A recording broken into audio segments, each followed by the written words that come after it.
Hey everyone! Welcome to the Weller's channel. Today I'll show you how to block internet access and how to disable internet for a specific program, a specific Windows 11 application, or just Windows in general. To do this, we'll need to work with the firewall. We need to go to Start and type Firewall. Here's Windows Defender Firewall. Let's open it.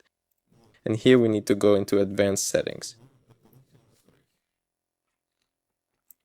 You can close this. Next, click on Outbound rules.